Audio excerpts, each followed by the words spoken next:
자, 오늘은 류마티스 관절염, 그리고 루푸스, 강직성 척추염 등 각종 류마티스 질환을 전문 치료하는 유창길 원장님을 모셨습니다. 원장님과 인사 나누죠. 안녕하십니까, 원장님? 네, 안녕하십니까? 네.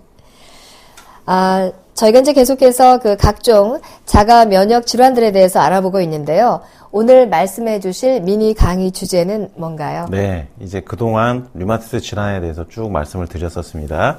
류마티스 관절염, 루푸스, 강직성 척추염, 소묘무통 증후군 등 각종 류마티스 질환에 대해서 쭉 말씀을 이제 드렸었고요. 오늘은 약간 생소한 병명일 수 있는데 오늘 병명 역시 류마티스 질환에 속하는 질환이 되겠습니다. 오늘 말씀드릴 미니 강의 주제는 성인형 스틸병이라고 하는 병입니다.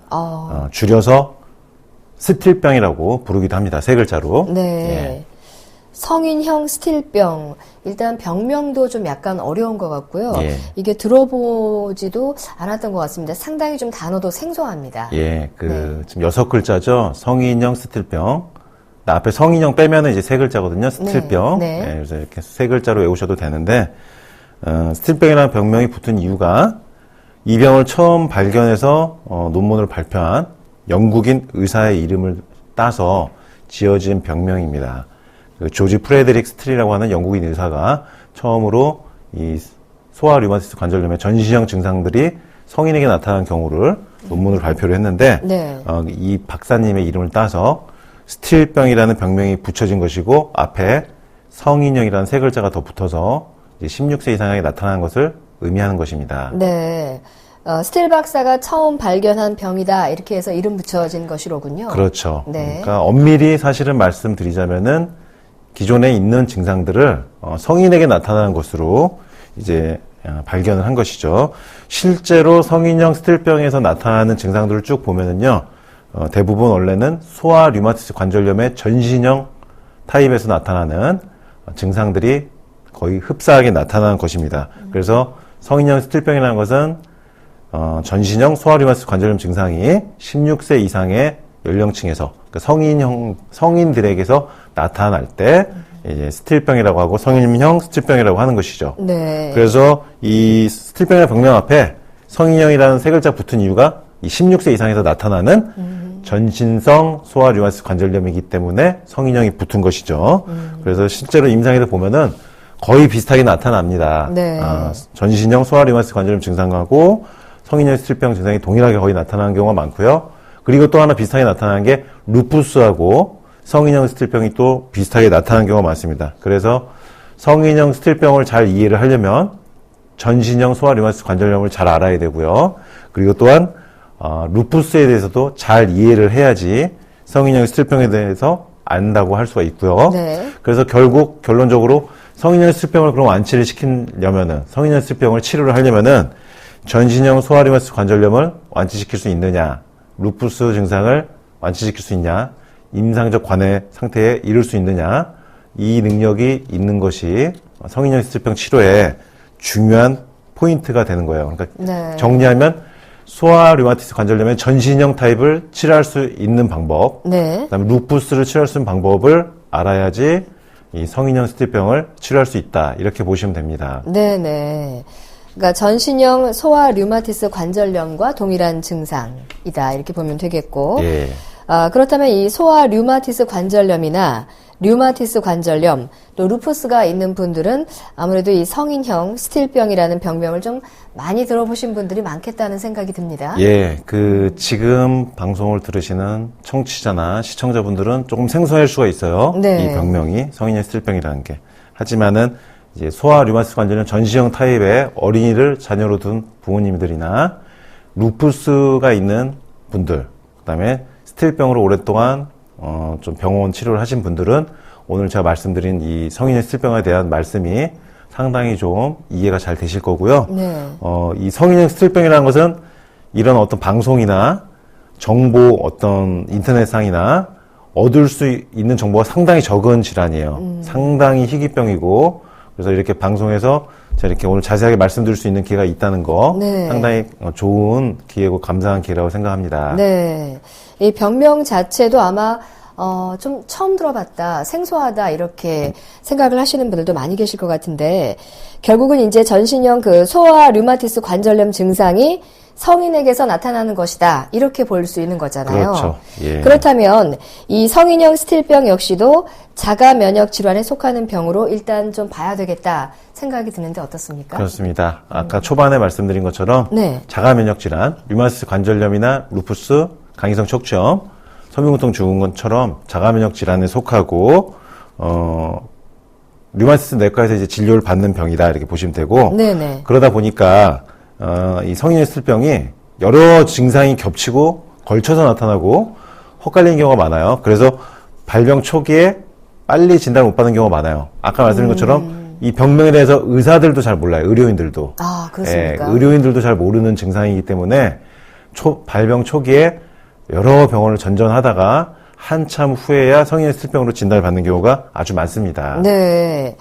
원장님께서 이제 루푸스 같은 경우도 초기에 진료를 하지 못해서 이제 발전을 하는 경우가 많다, 이렇게 얘기를 해주셨는데, 예. 그렇다면 지금 얘기를 해주시는 그 성인형 스틸병 증상도 역시 그 초기에 좀 진단이 어려운 것인가, 이런 생각이 함께 들거든요. 예. 어떻습니까? 지난번에 이제 루푸스에 대해서 말씀드릴 때도 네. 초반에 진단을 빨리 못 받는 경우가 많다라고 말씀드렸죠. 네네. 그런데 루푸스에 비해서 이 성인형 스틸병은 초반에 알아차리지 못한 경우가 더 많다.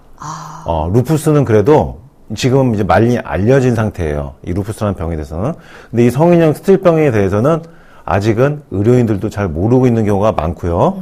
류마티스 내과에 이 루푸스나 성인형 스틸병만 보시는 의사 선생님들만 초반에 증상이 나타날 때 잘 알아차리실 수가 있지, 보통의 의사를 포함한 의료인 선생님들이 거의 볼 수가 없는 증상이고 잘 모르세요, 요거를. 그러다 보니까 네. 초반에 아는 것은 상당히 어렵다, 이렇게 보시면 되겠습니다. 네. 자, 그렇다면 오늘 언급하고 있는 이 성인형 스틸병, 과연 어떤 증상들이 나타나길래 초기 발견이 그렇게 어려운 것인가, 이 부분에 대해서 조금 더 자세하게 소개를 해주셔야겠어요. 예, 일단 가장 이제 주된 증상은요, 성인형 스틸병의 첫 번째 증상은 고열입니다. 고열. 네. 열이 나요. 일주일 이상 39도 이상의 열로 고온이 지속이 되는 체온 상승 증상입니다. 이렇게 고열 증상이 나타나는 증상이 여러 가지 질환이 있기 때문에 헛갈리는 거예요, 초반에. 특히 성인형 스틸병은 밤에 증상이 심해지는 경우가 많다, 이렇게 보시면 되고요. 그래서 그러니까 쉽게 말씀드리면 감기 같은 경우 걸려도 고열이 나잖아요. 네. 그래서 이제 헛갈리는 경우가 많다는 거죠. 예. 그 고열이 발생하는 다른 병이라고 한다면은 어떤 병들을 좀 예로 들을 수 있을까요? 지금 방금 말씀드린 것처럼 감기. 예. 바이러스 감염이죠, 이런 경우는. 바이러스 감염. 그러니까 각종 플루 증상, 네네. 신종 플루라 그런 거 있죠. 네. 열이 납니다, 그것도. 그러니까 이렇게 열이 나는 증상이 많아요, 감기 쪽에서는요. 바이러스 질환, 독감 증상, 플루 증상에서 고열이 나기 때문에 헛갈린 경우가 많아요, 초반에. 그 다음에 간염 증상이 왔을 때 증상이랑 또 되게 비슷해요. 이 스틸병이라는 게 간이 붓고요, 간 수치가 올라가기 때문에 간염이 왔을 때, 급성이나 바이러스성 간염으로 왔을 때 매우 비슷해요. 그래서 간염으로 처음에 헛갈린 경우가 많고요.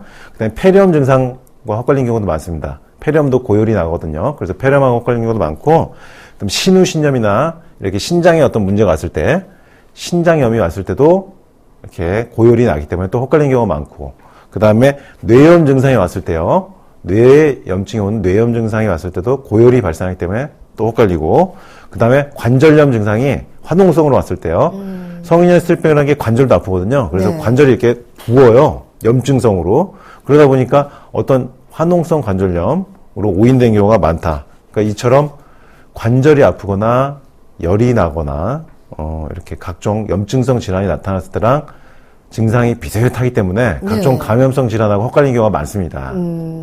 지금 이제 증상을 전반적으로 들어보면 루푸스 질환이나 류마티스 질환이나 뭐 지금 말씀해주신 폐렴이나 신염이나 이런 것들의 어떤 공통 분모를 다 가지고 있는 것이 성인형 스틸병이 아닌가 싶은 생각이 드는데요. 그 급성 간염이라든지 이제 바이러스성 감염의 경우에는 간 수치가 상승하는 것으로 알고 있거든요. 예. 자, 그렇다면 이 성인형 스틸병 같은 경우에는 어떻습니까? 지금 말씀하신 것처럼 급성 간염, 네. 바이러스성 간염은 간 수치가 상승을 하는데 고열도 발생하는 경우가 많다. 그런데 성인형 스틸병 역시 간 수치가 상승한 경우가 많아요. 혈액 검사상으로요. 네. 간 수치가 급격하게 상승하고요. 그리고 간이 부어요. 성인형 스틸병도. 그러면서 동시에 비장까지도 붓는 경우가 많아요. 그래서 성인형 스틸병이 처음에 오진이 되는 경우가 간염으로 오진되는 경우가 아주 많다는 것입니다. 증상이 너무 비슷하거든요. 간염하고 성인형 스틸병이 간 수치 올라가면서 간 붓고 비장 부으니까 너무 비슷해서 헷갈린 경우가 많고, 그래서 얼핏 보면 간염이지만 잘 구별을 해야 된다. 이렇게 네. 보시면 되고요. 예. 그래서 성인형 스틸병 있는 분들의 이제 병력을 이제 오셔서 진찰할 때 쭉 들어보면요. 발병 초기에 간염으로 진단받고 치료한 경우가 아주 많다는 것입니다. 실제로 병원에서요. 그리고 간 수치뿐만 아니고 아까 말씀드린 간이 붓거나 비장까지 함께 붓는 경우가 많다. 간 비장의 종대가 나타난다. 그래서 이런 특징이 있습니다. 네. 그 헛갈릴 수 있는 병 중에서 화농성 관절염도 말씀을 좀 해주셨는데, 예. 그 성인형 스틸병이 화농성 관절염과 그러면 비슷한 증상이 있다 봐야 될까요? 예, 그 화농성 관절염이라는 것은 어떤 염증에 의해서 관절이 이렇게 붓고 이제 열이 나는 건데, 이제 류마티스성 관절염 같은 경우는 이렇게 다발성으로 전신적으로 한꺼번에 이렇게 막 붓기 때문에 초반에 류마티스인지를 아는 경우가 많습니다. 그런데 이제 성인형 스틸병에서 관절 증상은 이제 큰 관절에 아니면 일부의 몇 개의 관절에만 아주 심하게 부으면서 물이 차거나 이게 임파선이 같이 부으면서 점액이 차는 관절이 붓는 화농성 증상이 나타나기 때문에 류마티스 질환으로 생각하지 못하고 그냥 관절이 어떤 염증의 침범을 받아서 그 부위에만 염증이 생긴 것으로 생각하고 이 수술을 받는 경우가 아주 많았어요. 그래서 스틸병 있는 분들이 오셨을 때 진찰해 보면 그 병력상 초반에 간 문제로 오진 받는 경우도 있지만은 간염이 아니라 이렇게 화농성 관절염으로 오진을 받고 수술을 하는 경우도 아주 많았습니다. 그러니까 관절을 수술하지 않아도 되는 수준이었는데 수술을 그냥 해버리게 된 경우죠. 그렇군요. 그 고열이라든지 간 수치 상승 그리고 이제 관절통 또 어떤 증상이 이 성인형 스틸병에서 나타날 수 있게 되나요? 예, 이제 성인형 스틸병에서 루푸스하고 비슷하게 나타날 수 있는 증상이기도 하고요. 전신형 소아류마티스 관절염하고도 비슷하게 나타날 수 있는 증상인데 피부에 이제 발진, 피부에 두드러기, 알레르기처럼 나타나는 발진 증상을 들 수가 있습니다. 네, 그 피부에 붉게 그 두드러기처럼 나타나는 증상 그걸 얘기하는 거죠. 예, 그러니까 대부분 스틸병의 그 발진은 몸통에 나타나는 게 특징입니다. 몸통, 팔다리에 나타나는 게 특징이고요. 그 연어 살색 있죠. 연어 살색처럼 붉은색 발진으로 나타나는 경우가 많고요. 그 다음에 간혹은 아주 가끔은 루푸스의 안면 홍반처럼 이렇게 붉게 얼굴 뺨이 붉게 발진이 생긴 경우도 간혹은 있습니다. 근데 대부분은 발진이 어떤 음식이나 이런 약물에 의해서 두드러기 난 것처럼 나는 모양인데 네. 여기서 이제 보시면은 그동안 정리를 해보면은 고열, 발진, 관절통 이 세 가지는 딱 전신형 소아류마티스 관절염과 똑같은 증상으로 나타나는 것입니다. 네. 지금 여태까지 말씀드린 세 가지입니다. 네네. 예. 그러면 이 성인형 스틸병 같은 경우에는 피부를 좀 상당히 민감하게 만드나 봐요. 예, 그 성인형 스틸병 있는 분들을 보면은요, 네네. 피부가 상당히 약하고 연하고 민감하고 감각이 발달해 있는 것을 볼 수가 있어요. 그래서 스틸병 초기에 두드러기나 피부 알러지로 오진되는 경우가 아주 많습니다. 그러니까 아까 말씀드린 간염으로 오진된 경우가 많고 화농성 관절염으로 오진된 경우가 많아서 수술해버린 경우가 많았고 그다음에 이렇게 성인의 스틸병인지 모르고 자가 면역에 의한 피부 발진인지 모르고 이런 음식이나 약물에 의한 알러지로 오진받는 경우가 아주 많았습니다. 그러니까 모양이 딱 어떤 음식이나 약에 의해서 두드러기 확 올라왔을 때처럼 모양이 딱 그렇게 나와요. 네. 전신으로요, 몸통에. 네네. 그래서 몸통과 전신 팔다리로 실제로 발진이 연어 살색으로 나타나는 것이고 간혹은 화장품이나 옷 소재에 따라서 민감하게 또 반응하는 스틸병 있는 분들이 많습니다. 그러면은 이 그러니까 성인형 스틸병에서 나타날 수 있는 또 다른 증상은 어떤 것들이 있을까요? 좀 종합해 봐야 되겠습니다. 예, 그래서 지금 고열, 발진, 관절통. 네네. 예, 이렇게 세 가지 주된 증상 말씀드렸고, 이제 나타날 수 있는 증상은 감기처럼요, 여기 목이 인후부가 붓고 아파져요. 목감기 왔을 때처럼. 그리고 임파선 조직이 붙습니다. 목 주변, 겨드랑이 주변, 사타구니 서해부 주변, 임파선의 그 조직들이 이렇게 부풀어 올라요. 그러다 보니까 성인형 스틸병이 있는 분들, 오래된 분들 보면은요, 임파선이 그냥 부어있는 상태로 그대로 오랫동안 지속되는 경우가 많고요. 그러니까 계속 부어있고요. 거기다가 스테로이드까지 오래 장기 복용하신 스틸병 있는 분들 보면은 얼굴까지 붓고 목까지 붓고 그 다음에 임파선인데 다 부어있어서 이렇게 부어있는 모습으로 비춰진 경우가 아주 많습니다. 네. 예. 참 이게 정확하게 발견해낸다는 게 참 어려운 일이군요. 예. 그렇다면 그 성인형 스틸병이 발생하면 그 혈액 검사상 어떤 항목에서 이상이 나타나는지 그거를 좀 알고 있어야 되지 않겠습니까? 예, 그 류마티스 질환, 네. 다른 질환들과 약간 비슷한데요. 염증 수치가 일단 상승이 됩니다. ESR 수치나 CRP와 같은 염증 관련 수치들이 일단 상승하고 네. 백혈구 수치 역시 상승한 경우가 많습니다. 백혈구 수치가 증가하고 그다음에 페리틴 수치가 있는데 이 페리틴 수치가 상승한 경우도 많다. 그리고 빈혈 관련 수치들은 반대로 떨어지는 경우가 많다. 그래서 이렇게 다양한 상황에 따라서 스틸병에 따른 그 증상 패턴에 따라서 혈액 검사 결과는 다양하게 다른 류마티스 질환과 비슷하게 나타날 수가 있습니다. 네. 자, 그렇다면 양방에서는 이 성인형 스틸병을 어떻게 치료하고 있는지가 상당히 궁금해지는데, 이게 이제 자가 면역 질환이니까 아무래도 류마티스 내과에서 이 치료를 좀 하지 않을까라는 생각이 드는데요. 예. 어떨까요? 그래서 아까 말씀드린 것처럼 네. 초반에 이제 진단을 빨리 못 받고 이제 이 병원 저 병원 돌다가 아니면 관절 수술까지 하거나 그렇게 하다가 계속 그 증상이 반복되면은 결국은 류마티스 내과로 가서 성인형 스틸병을 진단받게 된 경우가 제일 많습니다. 근데 보통은 다른 류마티스 질환 치료하고 비슷해요. 비스테로이드성 소염 진통제 기본적으로 사용하면서 부신필 스테로이드를 복용하게 되는데 보통은 중등도 이상은 성인형 스틸병에서 4알, 5알 이상을 하루에 복용하는 경우가 많습니다. 그러니까 스테로이드 복용량이 좀 많은 편이고 급성기에 고열이 아주 심하게 지속되고 간 비장 많이 붓고 이렇게 스테로이드의 복용량이 많이 필요한 상황이 있거든요. 급성기에. 네. 이런 경우는 하루에 12알 이상 하루에 대용량 스테로이드를 단기간에 고용량으로 복용하는 경우도 많이 있습니다. 이렇게 스테로이드를 많이 복용하게 되면 아무래도 상당히 좀 몸에 부담이 될 텐데. 예. 그렇죠. 루푸스나 이제 류마티스 관절염에서 계속 말씀드렸다시피 네네.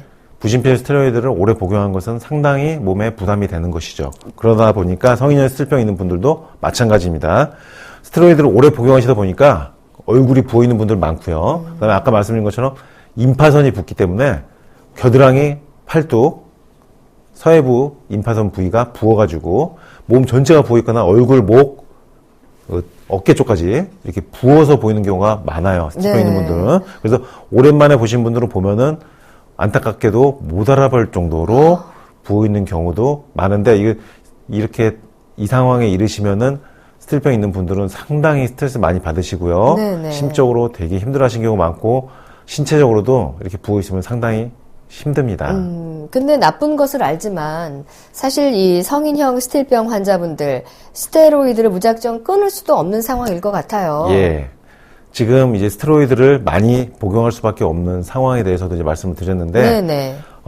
이 양방 치료와 스테로이드 복용이, 무조건 나쁘다는 게 아니에요. 오늘 제가 말씀드린 것은 발병 초기나 응급적인 상황이 왔을 때 입원을 반드시 필요로 하는 상황에서 어떤 증상이 너무 심하게 나올 때는 단기간에 고용량으로 스테로이드를 복용해서 가라앉힐 수 있는 것입니다. 왜냐하면은 사람 몸이 좋아지는 게 중요한 거예요. 네. 양방이든 한방이든 간에 좋아지게 하고 낫게 하고 그 사람이 완전한 치유 상태에 이르도록 노력을 해야 되는 게 양방 한방의 어떤 최선을 다해야 되는 모습들인데 네. 성인형 스틸병이 이제 초반에요. 40도 이상으로 고열이 지속되면서 입원을 해야만 한 상황이 있어요.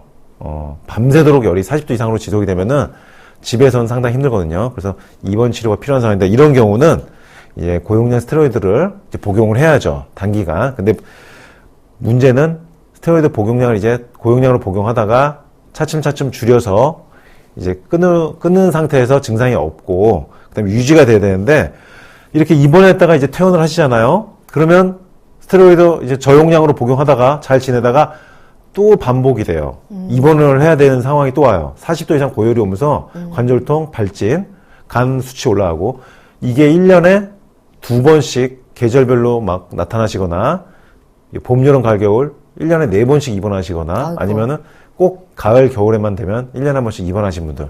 이렇게 주기적으로 반복하시는 경우가 많다는 거예요. 네. 그러니까 이렇게, 이런 분들은 상당히 고통스럽거든요. 왜냐면, 내가 또 이때 되면 또 증상 나오니까 또 입원하겠구나. 하도 반복되다 보니까 오히려 그게 인이 배겨가지고, 네. 나 이제 곧 있으면 열 오르고 발진 나고 관절 아파지겠지. 또 이제 입원했다 퇴원해야지. 이런 식으로 입퇴원이 반복되면서 계속 시간이 간다는 것은 좀 문제가 있습니다. 네. 그럼 실제로 이 성인형 스틸병 환자분들 같은 경우에는 입원과 퇴원을 반복하는 경우가 많다라고 하는 얘기인데요. 예. 자, 그렇다면은 그 실제로 입원과 퇴원을 반복하시는 경우 참 물론 본인이 많이 힘들긴 하겠습니다만 그 스테로이드 말고 양방에서 또 다른 치료법은 없는지 그 점도 좀 궁금해 하실 것 같거든요. 예. 어떻습니까? 이제 요즘에 이제 류마티스 질환에 쓰는 게 생물학적 주사 제제거든요. 그러니까 이 주사를 이제 병원에 가서 맞거나 집에서 자가로 맞는 건데, 이 근본적으로 이제 스틸병이 이제 치료가 돼야 되는 것이 이제 중요합니다. 아까 말씀드린 것처럼 때가 되면 입원과 퇴원을 반복하는 것. 이것은 무엇을 의미하느냐? 임상적으로 완전히 관해가 안 됐다. 네. 근본적으로 스틸병이 치료가 안 됐기 때문에 그때가 되면 반복적으로 나타나고 입원과 퇴원을 반복하는 것이죠. 그러니까 병이 완전히 안 나았기 때문에 병이 나올 수 있는 상황이 와도 몸에서 버텨야 되는데 몸이 버티지 못하기 때문에 그 시기가 되면 또 증상이 나타나는 거예요. 네. 그러니까 이것은 근본적으로 스틸병이 완치가 되지 않은 분들입니다. 매년 반복이 되는 분들은. 그리고 스테로이드를 계속 먹고 있는 분들은 병이 다 나은 것으로 볼 수가 없어요. 그렇군요. 예, 그래서 근본적으로 스테로이드로 치료가 되면 좋겠지만은 안 되다 보니까 양방에서 류마티스 질환처럼 이제 메토트렉세이트 항암제 성분의 면역 억제제를 쓰는 경우도 있고, 그다음에 항말라리아제 쓰는 경우 있고요. 그다음 아자치오프린 같은 면역 억제제를 또 추가로 쓰는 경우 있고요. 네. 그래서 결국은 류마티스 내과에서 쓰는 기존의 면역 억제제를 다 쓰게 되고요. 스테로이드를 포함해서. 그리고 요즘에 적극적으로 현대의학에서 이제 사용하고 있는 생물학적 주사 제제, 레미케이드, 휴미라, 엠브렐, 악템나 같은 것들이 요즘에 많이 쓰이는 주사제인데, 요즘은 이런 주사제들을 스틸병이 있는 분들에게도 병원에서 많이 사용을 하고 있는 추세예요. 이것은 아까 말씀드린 것처럼 자가로 집에서 주사를 하거나 병원에서 가서 맞고 옵니다. 주기적으로. 이런 생물학적 주사제제의 특징은 무엇이냐? 장점은 무엇이냐? 염증을 아주 빨리 급격하게 떨어뜨려준다. 기존에 먹는 약으로 잡히지 않던 염증이 이 주사제를 이게 신약이에요. 가장 최신 신약인데 맞으면은 염증은 일단 아주 빨리 떨어집니다. 네. 왜냐하면은 이게 종양괴사 인자라는 것을 차단해줘요. 약간 어려운 얘기인데 우리 몸에 염증 매개 물질을 관여하는 과정을 차단해 버리는 거예요. 이 TNF 알파라고 하는 이 물질을 차단하는 겁니다. 그렇게 함으로써 염증이 없어지는 건데 이 생물학적 주사 제제의 장점은 급속하게 염증을 떨어뜨리는 것. 그런데 이제 단점이 있어요. 단점이. 그래서 이 단점이 나타난 분들이 생물학적 주사 제제를 받다가 이제 저에게 오시는 건데 체중이 늘어나는 경우가 좀 있어요. 체중이 급격하게. 그리고 두 번째는 이 생물학적 주사 제제를 맞다가 발진이 심하게 확 올라온 경우가 있고요. 그 다음에 고열이 나는 경우가 있어요. 또 이걸 맞고 나서 열이 확 나는 경우가 있고, 그 다음에 이 주사를 또 맞고 나서 호흡곤란이 오는 경우가 있어요. 숨이 차가지고 상당히 좀 힘든 증상이 나타나는 경우죠. 호흡곤란이 오는 경우가 있고, 그 다음에 제일 치명적인 부작용은 몸에서 종양이 발생하는 수가 있습니다. 예, 이걸 맞다가 항종양괴사 인자를 차단하는 거기 때문에 몸에서 암세포가 생겨서 종양이 생기거나 양성종양, 악성종양, 각종 종양이 생겨버리는 경우가 가장 치명적인 네. 부작용이라 볼 수가 있습니다. 그러니까 지금 양방에서는 상당히 이제 어려운 주사요법으로 이제 이렇게 치료를 하지만 이로 인해서 이제 부작용도 나타나서 다시 이제 그분들이 한방 치료를 받으러 오신다라고 하는 건데요. 예. 자, 그렇다면 이 류마티스 관절염이나 이제 루푸스 강의를 할 때 말씀해 주셨던 것처럼 이 성인형 스틸병, 이것도 역시 그 한방 치료를 조금 초기에 병행하면 좋아질 수 있습니까? 이렇게 물어보실 분들 많으실 것 같은데요. 예. 네. 근데 이제 류마티스 관절염이나 루푸스보다도 네. 오히려 더 성인의 스틸병은 한방에서 치료가 된다는 것을 거의 모르시기 때문에 루푸스나 류마티스 관절염보다 오히려 더 초기에 오신 경우는 거의 드물다. 예, 왜냐하면 이것은 알려져 있지가 않아요. 거의 한방 치료한다는 것은. 그래서 대부분은 성인형 스틸병으로 오랫동안 이제 몇 년 동안 지속되시다가 이제 스테로이드, 면역 억제제, 그다음에 생물학적 제제까지 주사 치료하다가 그러다가 어느 시점에 주사제가 이제 안 듣게 되거나 주사제의 부작용이 나타나서 양방에서도 주사제가 안 듣기 시작하면 더 이상은 방법이 없거든요. 그게 네. 가장 최후의 최선의 가장 최신 약이기 때문에 생물학적 제제가 안 들으면은 더 이상 방법이 없기 때문에 손을 드는 거죠. 그러면 이제 그 시점에서 스틸병이 있는 분들이 한방 치료를 하러 오신 경우가 이제 많은데 이런 경우는 상당히 늦게 오신 편이죠. 그렇겠네요. 그래서 저 역시 이 시점에서 오시면은 모든 분들을 치료해 드릴 수는 없고 한방으로 치료 가능한 어느 정도 선까지 되시는 분들만 이제 치료할 수가 있어요. 상당히 안타까운 경우인데 네.